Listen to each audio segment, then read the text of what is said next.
आज के राइजिंग पाकिस्तान में यहाँ लाहौर सेंटर पे आपकी बज़ाहिर तो एक मेहमान से मुलाकात हो रही होगी, इसलिए कि मेरे सामने जो लाल सोफा पड़ा है उस पर इस वक्त एक मेहमान बैठा है, लेकिन जिक्र एक और ऐसी शख्सियत का भी होगा कि हाँ, आप समझिए कि वो तो अब इस दुनिया में नहीं, हमारे साथ मौजूद नहीं, लेकिन हम उनको ट्रिब्यूट भी दे रहे होंगे, इसलिए कि हैदर सुल्तान जो मेरे बड़े प्यारे दोस्त, इतने सॉफ्ट स्पोकन, इतने डिसेंट, इतना मीठा किस्म का इंसान, लेकिन जब एक्शन कर रहा होता है तो फिल्म की स्क्रीन पे तो वो ये हैदर सुल्तान पता नहीं कहाँ रह जाता है।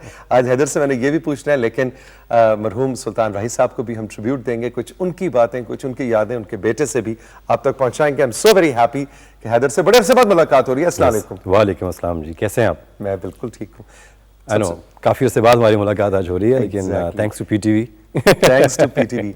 अच्छा हैदर, तुमसे मेरी पहली मुलाकात हुई थी राही साहब की डेथ के मेरे ख्याल 1.5 साल के बाद, व्हेन आई विजिटेड आपके घर, और वो उस वक्त भी एक मिठास और एक कर्टेसी और राही साहब ने जिस तरह अपने आपकी तरबियत की वो नजर आता है। लेकिन जब जूं ही फ्लोर पे जाते हो और जिस तरह की एक्शन टाइप फिल्मों में तुम अब काम कर रहे हो, तो वो फिर वो हैदर जो है उसको घर छोड़ के आते हो, क्या करते हो? ऐसे करना पड़ता है। Thank you so much. अभी बस बात ये है कि जब पब्लिक की जो थोड़ी सडन डिमांड मेरे से बन चुकी हुई है, अब कोशिश कर रहा हूँ उसको पूरा करने के लिए।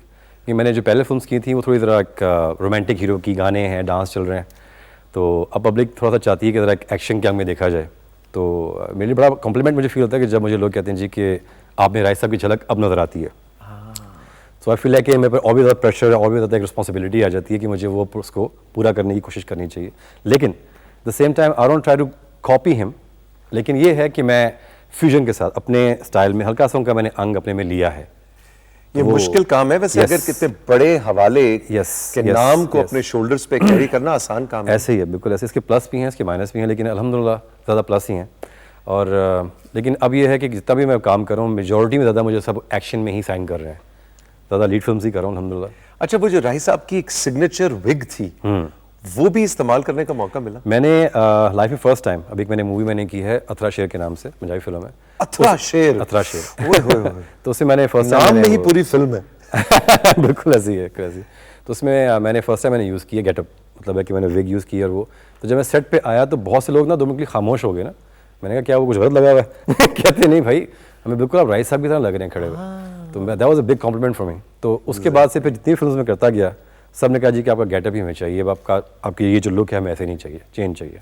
अच्छा, मुझे बताओ कि जिस तरह आप बहुत कर्टियस, बहुत मीठे, बहुत स्वीट, राही साहब के बारे में हमने सुना है कि वो सुल्तान राही जो स्क्रीन पे था, आम जिंदगी में बहुत ही वो बिल्कुल ऐसे डाउन टू अर्थ, बिल्कुल ऐसे। ही वाज वेरी हम्बल, बहुत ज़्यादा डाउन टू अर्थ और बहुत लविंग, बहुत केयरिंग इंसान थे। और सबसे अच्छी बात ये थी कि दीन और दुनिया को बड़ा अच्छा उन्होंने बैलेंस लेके चले ज़िंदगी में। स्क्रीन पे जो उनका एक बहुत ही लाउड और एक अग्रेसिव किस्म का, उसे टोटली बहुत माचो, बहुत ज़्यादा ऐसे है, बिल्कुल ऐसी है। तो वो उससे टोटली डिफरेंट थे घर पे, बहुत सॉफ्ट स्पोकन।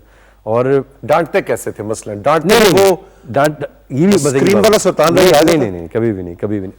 बच्चों के अंदर हमारे साथ ये बड़ा अच्छा रहा है अल्हम्दुलिल्लाह सारी ज़िंदगी। कभी उन्होंने डांटा नहीं, कभी मारा नहीं, कभी ऐसी कोई बात नहीं। घर पे जब आते थे काम बाहर छोड़ के आते थे, तो when he used to walk into the house he was just अब्बू जी। और कुछ नहीं था। तो वो उनके साथ टाइम स्पेंड करना बहुत अच्छा लगता था। He was very full of life, हंसी मजाक करना। सेट पे भी चाहते थे तो कभी किसी को छेड़ देना है उससे हंसी मजाक के चक्कर में, तो लोग बड़ा उसको एंजॉय करते थे। इससे मजा उनकी बिल्कुल थी कि सेट के ऊपर जैसे ही डायरेक्टर कहता था एक्शन राही साहब कि कैमरे के सामने एक्शन, तो जैसे ही टर्न आती थी एकदम से, तो लोग कहते थे कि ये कौन सामने हमारे खड़ा हुआ है, ये वही राय साहब ही हैं। हैदर, तुम्हें कैसा लगा उनकी, क्योंकि उनकी डेथ भी इतनी अनफॉर्चुनेट और एक शॉकिंग वाकया था।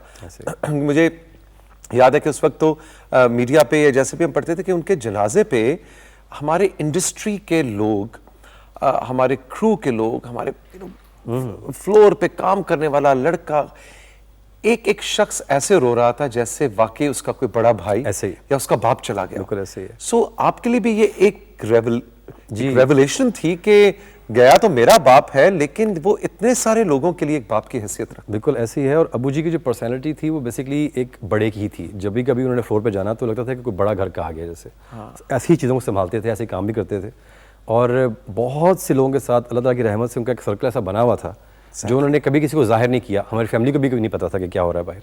और बेशुमार माशाल्लाह उन्होंने मस्जिदें बनवाई, बेशुमार माशाल्लाह शादियाँ करवाई, बेशुमार लोगों के माशाल्लाह एक सर्कल उन्होंने हर मंथली का लगाया हुआ था। I know, बिल्कुल। और every single day when used to leave the house, तो बाहर कम से कम 8-10 लोग होते थे और उनसे इन्होंने मिल के जाना होता था। ये एवरी सिंगल डे की रूटीन थी। अब मिल के क्यों जाना होता, क्या मतलब? बस मिलना, खामोशी से बस, चलो जी, अल्लाह खैर, अल्लाह खैर। ये उनका एक टिपिकल जुमला था, अल्लाह खैर, सब अल्लाह खैर, अल्लाह खैर, अल्लाह खैर, हो गया। वाह। और 2-2 घंटे उन्होंने देने होते थे सेट के ऊपर। तो जैसे आते थे तो वो पंजाबियों कहते थे, वो नलका आ गया, पानी भर लो, पानी भर लो, नलका आ गया जी, फटाफट काम कर लो जी, मैंने आगे जाना है।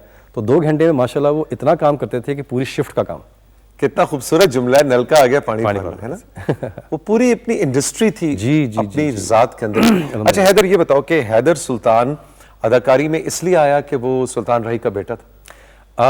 समवट थोड़ा बहुत आप कह सकते हैं उसमें था, लेकिन शायद मेरे अंदर ही बिल्ट इन था। लेकिन एवर सिंस मैं बहुत छोटा सा था तब से मुझे इस तरफ मेरा रुझान रहा है। यानी कि मेरे बाकी बहन भाई ने कभी नहीं कहा कि शूटिंग पे हमें साथ जाना है, मैं कहता था मैंने जाना है। ओके। अगर स्कूल से ऑफ हो गया जी मैं साथ जाना है, तो वो कैमरा, लाइट्स, ये चीज़ें तो मुझे बड़ी बचपन से अट्रैक्ट करती थी। तो करते करते वो बहुत ज़्यादा फिर एक पैशन बन गया मेरे लिए। और अब्बू ने भी इनकरेज किया इस चीज़ को? मैंने जब फर्स्ट टाइम इजहार किया था 92 की बात है कि जी मैंने फिल्म करनी है आपके साथ, तो वो थोड़ा सा मुस्कुराया कि शायद मैं मजाक से बात कर रहा हूँ ना। तो उस टाइम मैंने अपना एक्टिंग स्कूल ख़त्म कर लिया हुआ था अमेरिका में। तो मैंने उनसे बात की तो उन्होंने कहा कि आप सीरियसली करना चाहते हैं? मैंने कहा जी विद यू डेफिनेटली। तो उन्होंने कहा ठीक है, आप पाकिस्तान जब चलते हैं तो फिर करते हैं फिल्म करते हैं। तो मैं पाकिस्तान के साथ आया, तो फिर इकट्ठी वहाँ पे फिर पहली फिल्म की। तो क्या वो मोमेंट कहते हैं, मुझे ज़रा पहला सीन, पहली टेक की मोमेंट बताओ। It was very uncomfortable for me, क्योंकि वो पहली जो हमारी आपस में गुफ्तगू थी वही इतनी, डायरेक्टर साहब ने वो सीन वो रख लिया था कि बाप के साथ बड़ा वो एग्रेसिवली बोल रहा है। अच्छा, फिल्म में भी बाप बेटे का कैरेक्टर? Okay okay. तो मुझसे नहीं हो पा रहा था। मैंने कहा क्योंकि जिंदगी में कभी नहीं किया है। तो मुझे अब्बू जी ने कहा बेटा क्या मसला है, 2-3 टेक्स हो गई। उन्होंने कहा बेटा क्या मसला, क्या बात है आपकी? मैंने कहा जी मुझसे नहीं हो रहा, आपकी इतनी रिस्पेक्ट अंदर मेरे, मुझसे नहीं बोला जा रहा। उन्होंने कहा मैं आपको परमिशन दे रहा हूँ कि आप एक करेक्टर से बात कर रहे हो, बबरा एक करेक्टर है, उससे बात कर रहे हो, अपने अबू से बात आप नहीं कर रहे हो, आप इजी करो, कोई बात नहीं है। तो थोड़ा सा मैंने हौसला मिला। फिर मैंने किया खुल के उनके साथ, फिर वो फोर्स, फिर बाद में सॉरी किया, ऐसी है। और बबरा फिल्म थी जिसमें जी आप सबसे पहले जी फर्स्ट फिल्म मेरी बबरा थी, अबू जी के साथ थी। टाइटल अबू जी का था, बबरा का, और बाकी साथ बाप बेटी की कहानी थी। और 92 की one of the biggest hit films में से माशाल्लाह वो फिल्म थी। Absolutely absolutely. अच्छा हैदर, जब ये सारा सिलसिला आगे चल पड़ा और उसके बाद मेरा ख्याल है राय साहब की डेथ हुई 96 में जी। उस 3-4 साल आपने उनके साथ और भी मेरा ख्याल है मूवीज की। ऑल टुगेदर हम लोगों ने इकट्ठी 5 फिल्म्स की हैं। 5 फिल्में की। और उसके बाद भी आगे भी काफ़ी हमारी अंडर प्रोडक्शन चल रही थी जब ये इंसिडेंट हुआ है, जाहिर है। तो फिर उन्होंने कुरैशी साहब को लेकर उन्होंने फिर थोड़ा बहुत रिटेक किया, फिर जैसे भी मैनेज किया उसको। और उसके बाद से लेके फिर ये हुआ कि मेरा टाइम आया कि मैंने टेलीविज़न को हल्का सा टच किया, टीवी की तरफ हल्का सा आया। तो आई फेल्ट लाइक कि टीवी में एक और दुनिया थी। मैंने क्योंकि फिल्म का बहुत एक फास्ट पेस किस्म का रहता है मूड, टीवी का थोड़ा ज़रा स्लो पेस और ज़रा स्टडी किस्म का। तो I learn lot from television. यहाँ पे आके मैंने बहुत सी चीज़ें को सीखा। और फिर टाइम वो भी आया कि मैंने फिल्म से ज़्यादा टेलीविज़न प्लेस मैंने किए। क्या एक चीज़ है, मतलब वैसे तो रब की इनायत थी उन पे, मतलब he was one of the biggest stars of our industry, लेकिन उनके फन, उनके काम के अंदर ऐसी क्या चीज़ है जो उनके काम को अब तुम मुड़ के देखते हो कि उस चीज़ ने सुल्तान राही को सुल्तान राही बनाया? एज ए पर्सन नहीं, एज ए प्रोफेशनल नहीं, मैं बिल्कुल कैमरा जब ऑन हुआ उसके बाद की बात करूं, ऐसा क्या था सुल्तान राही? मेरे हिसाब से जो मैंने नोट किया उनकी एक्टिंग में वो ये था कि डिफरेंट उनके अंदर बात वो ये थी कि वो सीन के अंदर इतना ज़्यादा इन्वॉल्व होकर उसको करते थे और इतना ज़्यादा उसको एनर्जी के साथ करते थे कि वो एक, अगर एक फिल्म में मोहम्मद अली साहब खड़े, मैंने एक फिल्म देखी थी, उर्दू फिल्म उन्होंने की थी काफ़ी टाइम पहले, तो दोनों का सीन था दोनों भाइयों का। तो उसमें अगर आप अबू जी का और अली साहब का अगर आप आपस में वो पूरा सीन देखें तो आपको नज़र आएगा कि उनके अंदर वो जो एनर्जी लेवल था, उनके अंदर वो जो एक पैशन था ना काम का, वो उनके अंदर झलकता था उनके काम में नजर आता। तो वो ऊपर से डिटर्मिनेशन काम कितनी थी कि उन्होंने ये अपने को कभी बाउंड नहीं किया कि यार अगर मैंने ये ग्लास तोड़ के निकला तो मैंने नहीं करना, वो उन्होंने तोड़ के निकल जाना है। अब उनकी जो एक मेरी बहुत ही फेवरेट फिल्मों में से फिल्म एक है वो बशीरा, जो उनकी करियर का टर्निंग पॉइंट बना था। तो मैं वो बशीरा की झलक फिर और कितनी फिल्मों में ऐसे ही है, बिल्कुल ऐसे ही है। तो वो मैंने जब फर्स्ट टाइम जाके सिनेमा में लगी तो मैंने अबू से कहा कि मैंने देखी नहीं है तो मुझे ज़रा अरेंज करवा दीजिए, बॉक्स देखना है मैंने। तो मैं जब देख रहा था तो that was the first time from a son I became his fan. तो I saw that and I was like wow, ये तो एक मेरे लिटरली अभी भी है कि आई एम गेटिंग गूज़बम्प्स।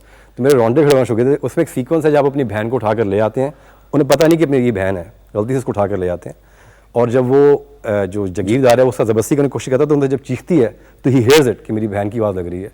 अब दरवाज़ा बंद है, ही हिट्स द वॉल कर रहे हैं और वो दीवार ही गा देते हैं। इतना वो जज्बाती सीक्वेंस था, लाइक वाओ। इसका मतलब है तो कई बार वो एक्चुअली जख्मी भी हुए जी होंगे। जी जी जी बहुत दफ़ा उनका एक्चुअली ये नोज फ्रैक्चर हो गया था। उनके हॉर्स राइडिंग खुद करते थे, तो ही हिट अ ट्री, तो उनका यहाँ से वो फ्रैक्चर हो गया था। तो बहुत दफ़ा ऐसे हुआ, उनका नी भी बहुत दफ़ा गिरे हैं। अबू जी सुबह गए थे शूटिंग पे, वापस आए तो कभी इधर से खून निकल रहा है, कभी उधर से खून निकल रहा है। लेकिन उनके अबू जी की एक लेफ्ट फिंगर ये वाली कट गई थी शूटिंग के दौरान, और वो शॉट ये था कि फाइटर ने मारना था तो उन्होंने पकड़ ली, क्योंकि उसने पहले मार दिया ना, तो उन्होंने टर्न करके पकड़ लिया। अब उसको जब खून निकला वो डर गया बंदा शॉट में कि सच्ची मुझे लग गई है। ही पुल्ड बैक तो उनकी फिंगर उतर गई, लेकिन he never put any stress on the producer कि मेरी वजह से कोई नुकसान इनका हो जाए, ये उन्होंने कभी उनका दिन जाया हो या हैदर हमारे साथ मौजूद है। अभी गुफ्तगू में आपने सुना कि हैदर ने अमेरिका से एक्टिंग स्कूल से अपनी डिग्री की।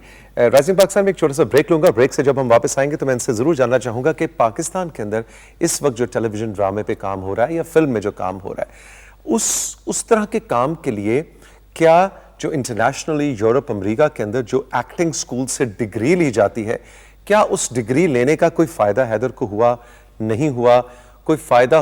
क्या अदाकारी पाकिस्तान जैसी इंडस्ट्री के अंदर करने के लिए क्या अदाकारी सीखने की जरूरत है भी या नहीं, ये हम हैदर से बात करेंगे इस ब्रेक के बाद।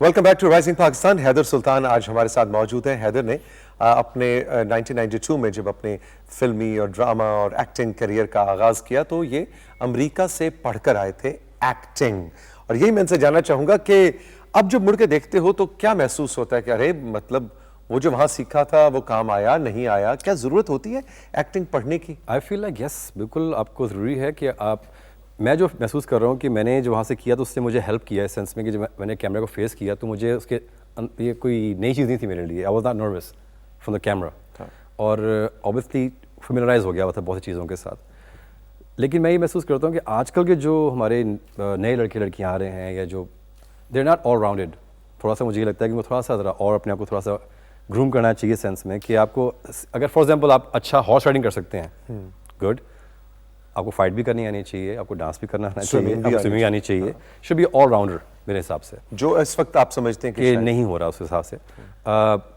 हम अब ट्राई कर रहे हैं कि क्योंकि अब ऑब्वियसली इंडस्ट्री में थोड़ा सा गैप है लड़कों के लिए भी लड़कियों के लिए भी, तो हम बहुत से लोगों के ऑडिशंस करते हैं, बुलाते हैं, मिलते हैं, बात करते हैं, तो मुझे उनमें ये नज़र आता है कि अगर उनकी भाषा लुक अच्छी है तो उनमें वो चीज़ नहीं है। फिल्मी हीरो बनने या हीरोइन बनने का शौक काफ़ी नहीं है। Yes, you have to be prepared for it, आपको अपना को तैयारी करके पुराना बहुत। मैंने जब वहाँ पे एक्टिंग स्कूल में सीखा था, मुझे फर्स्ट टाइम मेरे जो टीचर थे डॉक्टर, उन्होंने मुझे बहुत सी चीज़ों के लिए उन्होंने मुझे प्रिपेयर किया, बताया, डिफरेंट चीज़ें हम लोग करते थे एवरी टाइम जब भी जाते थे हम क्लास में। तो उससे ये हुआ था कि मुझे जो एक नर्वसपन था वो निकल गया था मेरे में। सो मुझे पता था कि अगर मैं ये करूँगा तो ये हो जाएगा, ये करूँगा तो I will play around little bit, और बाकी जब मैंने काम करना शुरू किया तो बेहतर होता चला गया। ये काम इस तरह का ज़रूर है कि जितना आप करते जाते हैं उतना आप सीखते जाते हैं इसमें। True you keep getting better, लेकिन बेस तो नहीं होनी चाहिए ना, कुछ फाउंडेशन तो होनी चाहिए उसको स्टार्ट करने के लिए। अच्छा, हमारे माशरे में बहुत सारे स्टीरियोटाइप्स हैं, और अमूमन जो सेलिब्रिटीज़ होते हैं या मशहूर लोग होते हैं वो उन स्टीरियोटाइप्स का ज़्यादा शिकार होते हैं। मिसाल के तौर पे हमारे यहाँ अगर मर्द ने बालियाँ पहन रखी हैं तो उसको कहा जाएगा कि ये क्या, उस पर 10 सवाल उठाए जाएंगे उसको। क्या आपको सोसाइटी या सोशल मीडिया इस तरह के कोई जजमेंटल होकर बात करता है? नहीं, not really at all, because अब तो खैर 2021 ना हो तो obviously लोगों के साथ नहीं वे में चलती बात। और वैसे भी आई थिंक हर किसी का अपना एक माइंड सेट होता है, अपना एक स्टाइल होता है, अपनी चीज़ होती है। मेरा अपना ये है, मैं जब भी जाता हूँ मैं कहते हैं बिंदास जाता हूँ बाहर, मुझे कोई टेंशन नहीं थी कि मेरे बारे में कोई क्या कहेगा। अब आप एक पब्लिक प्रॉपर्टी बन जाते हैं तो यू हैव टू, अच्छा भी आएगा बुरा भी आएगा, आपको लेना है, आपको उसके साथ चलना है, बेयर करना है उसको। बुरा कैसे लेते हो? मेरे लिए वो नहीं, गुस्सा तो आई कैन सवाल ही पैदा नहीं होता है, गुस्सा है तुम्हें? गुस्सा नहीं, मुझे बस ये होता है कि मेरे लिए वो एक लर्निंग प्रोसेस होता है लाइफ का कि ठीक है यार, अगर इसको ये ऐसे I take it in a positive way. I always, हमेशा देखता हूँ कि ग्लास को कि हाफ फुल है, एम्प्टी नहीं है हाफ। मेरे नेचर इस तरह की तबीयत है मेरी। लेकिन ये ज़रूर है कि क्रिटिसिज्म होना चाहिए। अगर आपको कोई क्रिटिसाइज नहीं करेगा तो वो समझ लें कि आपके साथ फेयर नहीं है बंदा ना। तो अपनी लाइफ में कोई अपने आप को बेहतर करने के लिए वो लेना चाहिए आपको। अच्छा है तो ठीक है, वो तो अल्हम्दुलिल्लाह सब कहते हैं जी वाह जी वाह बहुत अच्छा किया आपने। कोई ये भी कहा यार ये मज़ा नहीं आया इसका, तो वो भी आपको लेना चाहिए True. कि मैं इस पर गलत मैंने क्या किया है, सीखें उसमें से। जब अब मुड़ के देखते हो तो अपने करियर में कोई ऐसा डिसीजन जो समझो कि yes yes yes, I really feel like कि मैंने, ऑब्वियसली बात है आप सीखते हैं लाइफ में साथ साथ, तो अबू जी के बाद मैंने ये महसूस किया कि बहुत से डिसीजंस मैंने अपने फिल्मिंग करियर को लेके ऐसे जज्बात में आके, क्योंकि जब लोग मुझे अप्रोच करते हैं तो पहली बात ये अबू जी की आती है कि जी आप उनके बेटे हैं, आपने हमारे साथ ऐसे करना है, ये करना है, तो उसमें आके मैं थोड़ा सा इमोशनली इधर चला जाता हूँ उसके अंदर। हाँ। मतलब सुल्तान रही का बेटा होने की हैसियत से तुम इमोशनली एक्सप्लॉइट होते चले गए। क्योंकि लोग बिल्कुल ऐसे ही है, बिल्कुल, क्योंकि वो जो लोग आते हैं वो उनके साथ उन्होंने काम किया होता है, उनके साथ रहे होते हैं, तो आके मुझे उसी तरह से बात मुझसे भी कर रहे होते हैं कि जी जैसे कि राय साहब से बात कर रहे हैं, तो फिर मुझे लगता है कि मुझे इनके साथ चलना चाहिए कि मेरे पास कुछ लेकिन जब प्रोजेक्ट को बाद में देखते हो तो लगता है कि शायद नहीं मुझे चलना इमोशनली नहीं सोचना चाहिए, मुझे सोच समझ के करना चाहिए था, ये बात है। नहीं नाउ अब जो मैं कर रहा हूँ अब मैं थोड़ा ज़रा उसको देख के करता हूँ। What is your dream project? My dream project would be to do a epic film. अच्छा, ओके। हमारे यहाँ मैं ये देखता हूँ पाकिस्तान में बहुत एक अरसे से नहीं है, काफ़ी अरसे से ये फिल्म ऐसी कोई नहीं आई है, और जैसे कि कोई टीपू सुल्तान का प्रोजेक्ट उठा लें या ऐसा इस लेवल का कुछ, कोई मुगलिया स्टाइल का कुछ ऐसा जिसमें एक्शन का भरपूर, I mean I feel like कि मुझे एक्शन करने में ज़्यादा मज़ा आना शुरू हो गया बनस्बत रोमांटिक सीन्स के। कोई हिस्टोरिकल कैरेक्टर Yes. हो, लेकिन वो फिर काम बड़ा महंगा होता है क्योंकि इस तरह की चीज में जो सेट्स लगते हैं, Yes, पता नहीं हमारी yes. इंडस्ट्री की वो मार्केट है नहीं है। हमारी इंडस्ट्री की मार्केट, और ये आजकल बड़ी बहस होती है कि जी चलना है तो टिकट इतने का, तो इतने सिनेमा स्क्रीन्स नहीं है, इस सारे के ऊपर तुम्हारी क्या टेक? अभी बीच में काम काफ़ी सारा ब्लॉक हो गया था, रुक गया था, लेकिन जब से सिनेपैक्स वगैरह सिनेमाज वगैरह बने हैं और कुछ एक काम का एक फ्लो बना, अभी अल्हम्दुलिल्लाह 8 to 10 फिल्म्स मैं कर रहा हूँ, मेरी जो अंडर प्रोडक्शन चल रही है इस वक्त, तो और भी बहुत सारा काम यहाँ पे लाहौर में फिर से शुरू हुआ है। लेकिन एकदम से ये जो अनफॉर्चुनेट कोरोना का जो एक इशू बन गया बीच की, उसकी वजह से काफ़ी सारा हर्ट हुआ।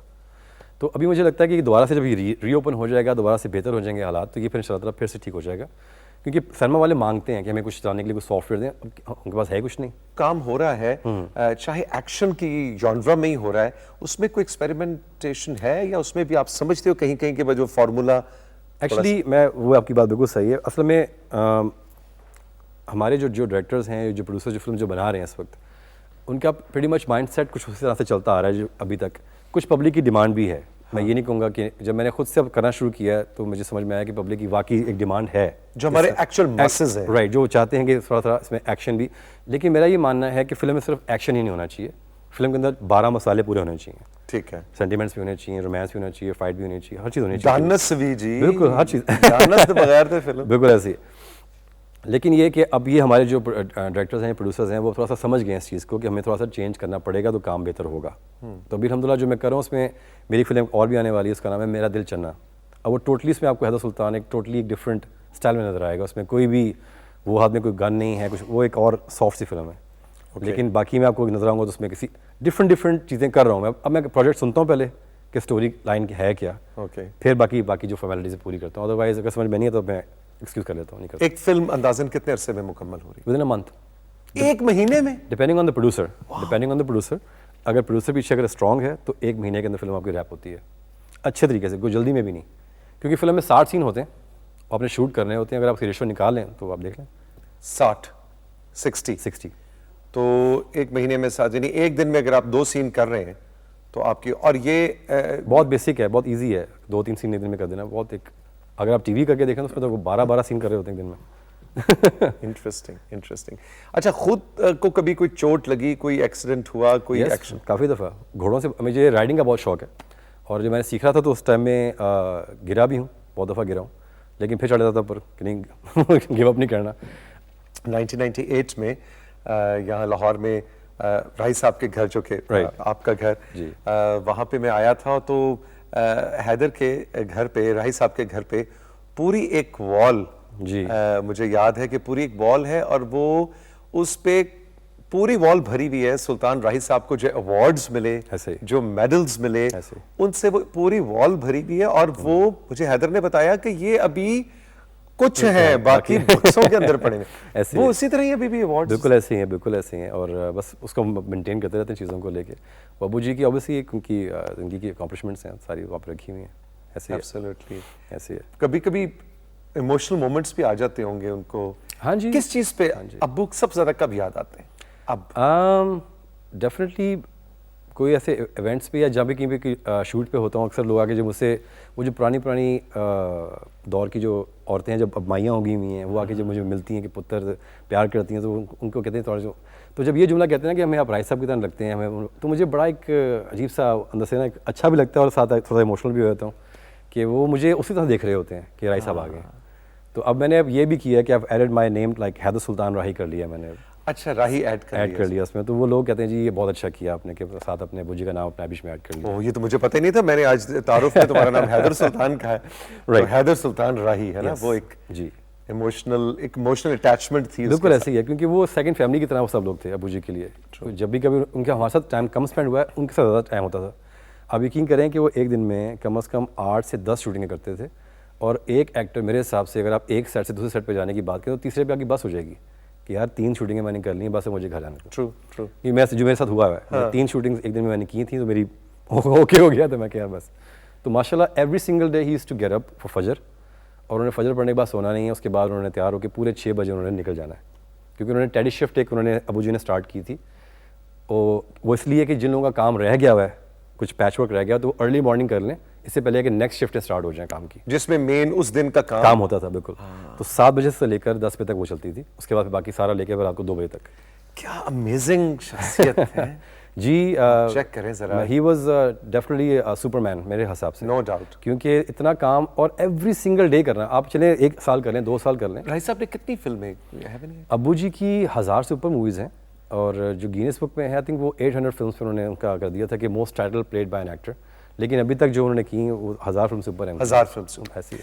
हैदर सुल्तान राही हमारे साथ मौजूद है राइजिंग पाकिस्तान में। वक्त है एक छोटे से ब्रेक का। ब्रेक के बाद जब वापस आएंगे तो मैं हैदर से जानना चाहूंगा कि इस वक्त जो ये फिल्में कह रहे हैं कि जी 1 महीने में एक फिल्म बनती है, उसका अंदाजन बजट कितना होता है, और जो 6-6 महीने साल में फिल्में बनने के ऐलान होते हैं और जब काम हो भी रहा है, और जिसको आप बिग बजटेड फिल्म्स कह रहे हैं कि जी 6 करोड़ तो 5 करोड़ तो 10 करोड़, उन फिल्मों में क्या फ़र्क है, और फ्यूचर में किस तरह से इंडस्ट्री को आज से 5 साल, कोविड आ गया, कोविड की गुफ्तगू के अलावा जनरली जो हम कहते हैं रिवाइव हो रहा है, जो पाकिस्तानी सिनेमा रिवाइव हो रहा है, तो इस तरह इस सारी कहानी को हैदर सुल्तान राही कैसे देखते हैं, ये हम इनसे जानेंगे राइजिंग पाकिस्तान में इस ब्रेक के बाद।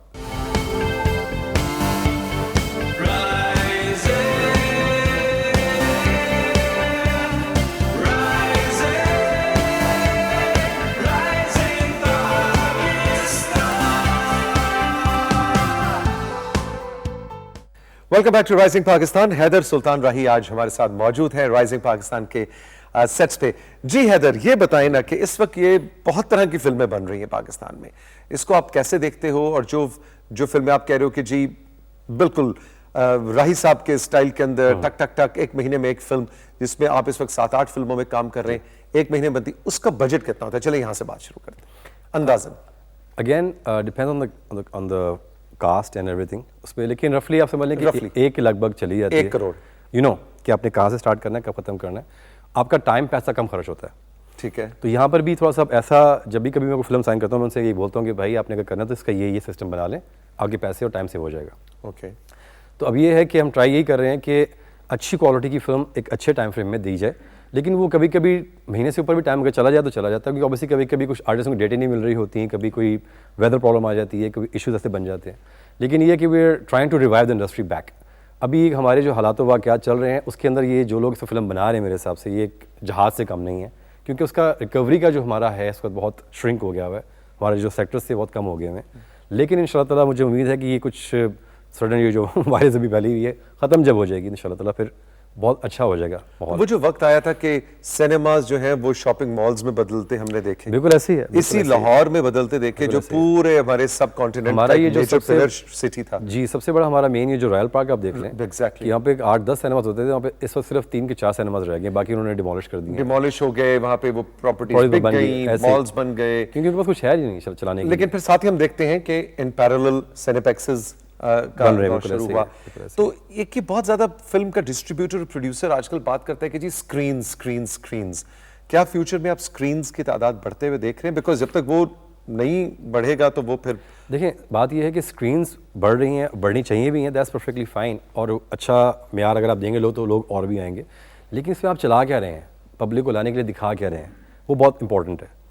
फैमिलीज फिल्म्स को देखना छोड़ गई हैं, अब ज़्यादातर लड़कों के लिए या ऐसे लोगों के लिए बनना शुरू हो गई, जैसे कि जो बैचलर लोग होते हैं। मैंने कहा यार फैमिलीज़ के लिए फ़िल्म बनाएं, ताकि फिल्म्स के लिए जिस फिल्म को फैमिलीज़ आके देखना शुरू कर देंगी ना, वो आपकी फ़िल्म रुकती नहीं है, वो आपकी डेफिनेटली बहुत अच्छी जाएगी। मेरा अपना पर्सनली मानना है, ये मैंने ऑब्जर्व किया हुआ है। म्यूजिक कैसा बन रहा है आजकल? म्यूज़िक भी वही सेकंड उसी पे आना करता है कि सेकंड आपकी चीज़ आती है म्यूज़िक। म्यूज़िक भी आजकल जैसा चल रहा है, एक 2001 से लेकर 2011 तक एक टाइम फ्रेम चला है जिसकी वजह से बहुत सारा हर्ट हुआ इंडस्ट्री को। मरहूम सुल्तान राही साहब को डायरेक्टली कुछ कहना चाहे तो कहिए, आज उन्हें क्या कहना चाहो? ऑब्वियसली बात है, क्या तो यही कहना चाहूँगा कि always love you, always miss you, और उनकी कमी कभी भी पूरी नहीं हो सकती है, चाहे वो इंडस्ट्री के हवाले से देखा जाए, चाहे वो हमारी फैमिली में देखा जाए।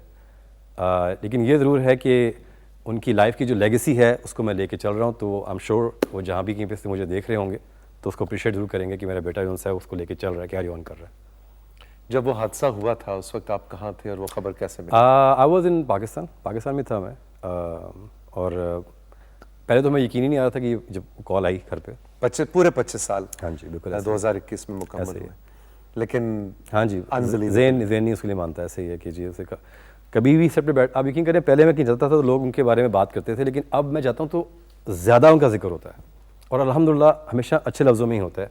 ये बड़ी माशाल्लाह की उनकी समझने क्रेडिट में बात जाती है कि आज तक मैंने किसी बंदे के मुँह से उनके लिए कभी बुरा नहीं सुना, हमेशा अच्छे लफ्ज़ों में उनके बारे में बात की गई।